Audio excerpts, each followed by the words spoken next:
6 liters of fluids to get my body back together. I think it's very interesting as a humanitarian, living around the world, traveling around the world, doing what I do for people, which is to add value to people's lives, first through health. You can't educate someone who's hungry. You can't educate someone who's thirsty, not just for information, but thirsty for water. And I thought it was very interesting that Allah allowed me to go through that experience among many, a plethora of experiences in my time, to learn what it's like when I'm in Africa or some other developing nation and I see someone crawling because they have no ability to walk because of dehydration. That is literally, my friends, where I was this past December. So when I was asked to come and speak, because I have a water device that I'll be talking about here in a second, I thought Jordan would be the perfect place and this particular event to launch my product, but to also make Jordanians aware of what I'm doing with refugees here in Jordan, as well as what the product is going to do for your local homes. So my title is Turning Ordinary Water into an Extraordinary Purpose. And I'm going to show you and tell you how to do that. Okay, now you really know my age. I have 5, shall we say, focuses I want to sort of toy around with. The first one is, what causes unclean water? The second, how many people are affected by unclean water? The third, how much of the world's water is drinkable? That's something I might lay around with for a little bit, because I've been in countries where you cannot drink the water. Ever heard of Mexico? Go to Mexico and drink the water, you die. Number 4, what is meant by water quality? And number 5, what is standard water? Now, I know you're saying, what does the late, great King Hussein have to do with my presentation? If you're Jordanian, you will no doubt appreciate what I'm going to say. Every time I come to Jordan, which is quite frequently, sometimes I'm here 2-3 times a month, speaking on a stage without a table so that I can move around, I often open talking about this man. I know that he's not living, as you know that. I know that he died some time ago, but I have a strong love and affinity for him. Not only did he die of cancer, but my father also died just a few years ago of brain cancer. And when I was a little girl, I'm a preacher's kid, Baptist preacher's kid. You ever see a black Baptist preacher preach? Oh, they get pretty wild, don't they? The white preachers, they stand there, and God said. But the black Baptist preacher, and God said, you know, and you're sitting there, and if you've never experienced that, you're like, oh my goodness. Well, what does King Hussein, the late great King Hussein, have to do with that? When I was a little girl, my father often talked about Jordan. He always talked about how God loved Jordan. He talked about being baptized in the River Jordan and all these things, and I became fascinated with Jordan. By the time I was 16, I learned about this man. By the time I was 17, maybe 18, and I'm going to eventually give up my age, I learned that he fell in love with an American woman who, by the way, was a flight attendant, and guess what? So was I. And I just thought, this is like Cinderella. It's magical. But the first time I actually saw a picture of Jordan was on the news. It didn't show the Royale Hotel, but as you can see, the housing. When I first saw that, I asked my dad, so the housing doesn't look like it does here in the US or back in France? I'm French and also American. And he says, no. And maybe one day you'll go there and see what the housing is like. See what life is like. It'll give you a better appreciation for the life you're living here. When you grow up and you leave my house and go to your own, You'll discover things that you perhaps wouldn't discover if you stayed here. So I saw this and I thought, wow, this takes me back.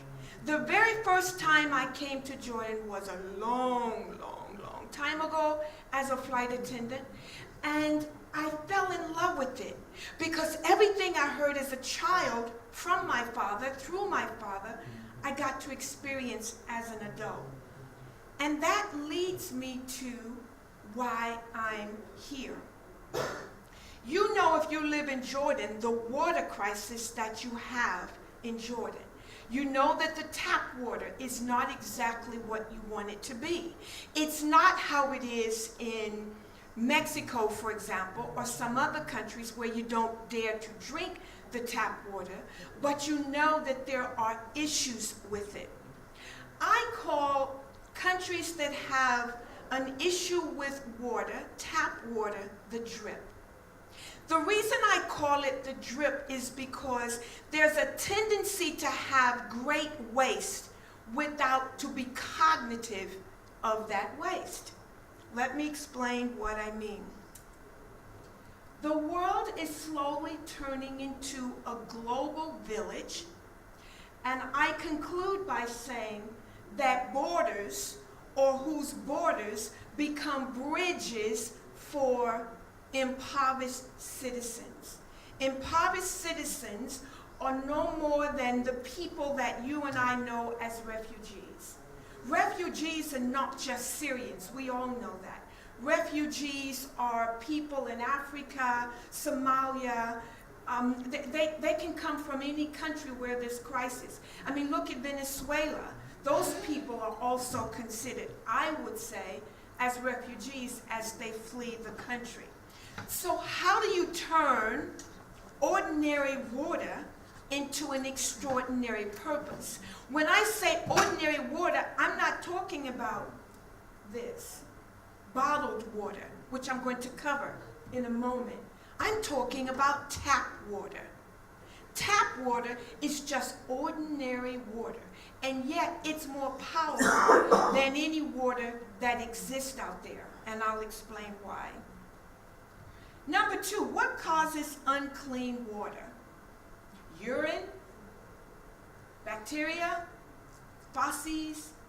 There's a number of things. Even the two engineers have shared with us what can cause unclean water. Number two, how many people are affected by unclean water? I'm not sure why the slide is going all the way out instead of coming down, but I'm going to make the best of it. I would like to point out that worldwide 780 million people don't have access to good, clean water. Let's move on. How much of the world's water is drinkable? The research I find when I go to different countries around the world, fresh water makes up of a very small fraction of water, and yet the percentage is very low in terms of how much of the local water in various countries is drinkable. Put a pin there, because when I come to the end, I'm going to show you something, and I will allow you to taste from a device that I've been marketing here in the exhibition hall that I have right behind the stage to show you how drinkable water can be immediately effective through a special device, even though it's tap water or may not be good tap water. What is structured water? I'm not going to make a pitch on my device here on the stage. That's never good as a speaker. But structured water, allow me to say this. Our structured water through our device, and my sister was talking about different devices, and I was sitting there going, is she going to mention mine? Is she going to mention mine? She never got around to it, but I'll make sure she does it the next one she speaks at. But structured water, according to us, is water that changes the taste, the flow, the feel, the smell. Everything about it is different. and it becomes empowering the moment it touches your palate. And I will demonstrate that to you today. So here's a new question. Does water have a personality? Does water have a personality? You have a personality. He has a personality. They have personalities. You go to a psychologist, a psychiatrist, they'll tell you you're an A personality after they do a litany of tests. Or you're a B personality. Well, does water have a personality like you and I? Madame, what do you think? Does water have a personality? Yes. Hey, girl. Good answer.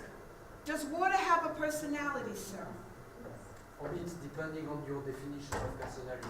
Okay, you has are a homeboy. He's French. Yes, So as am I. I'm sure that in France, a wine will have a personality. Yes, my brother, it does. Hey. Personality have Yes, c'est bon, c'est bon. And It also- does. Yes. Okay, great answers. My fellow engineer, does water have a personality? I try to respond maybe to add a little bit to this issue. In Arabic, I can't translate by the way, Mm-hmm. in Islam, the water is described as 5 kinds of water, Mm-hmm. and all of them are drinkable. Don't give away my presentation, brother. You have to wait until the end if you're going to do Yeah. that. That's not Yeah, you can't give away. You are giving away my thing, brother. fair. So we have to wait. You I have to don't wait. disagree, but I'm answering you that I know that the water has personality. Has. Has. Okay, everybody was right. Water has a personality. Now I'm going to tell you what I've been exposed to as water having a personality. Okay, you guys, Emilion is not here. So do not look for Emilion because you will not see it. All right, the first thing I want to share with you, in the United States, you walk into a store like Monaprix and grocery store, and there's a section probably the size of this hall, not literally but close to it, of nothing but water, bottled water. How many of you remember last year the hurricane that hit Houston and flooded really bad? I was there during that crisis. The city is literally still trying to overcome that crisis. The area where I am is called Pearland. And Pearland, while it is a very affluent community and everything is protected there because the homes are so expensive, there was a major problem with the tap water, and it was not drinkable during that time. The home that I live in was not flooded out like so many people experienced. However, it got very close. Here's what started happening during that crisis. People were going to stores in canoes. That's how bad the city was in terms of flooding. When they got to the grocery stores like H-E-B, Kroger, Randall's, they weren't looking for probiotic waters. They were looking for the gallon distilled water. They wanted distilled water because in their minds they were told that distilled water would protect them from any kind of bacteria, operative word, or E. coli or any other kind of bad function or parasite in the gut. Let's talk a little bit about karma. Probiotic water, in my professional assessment, is a personality type water.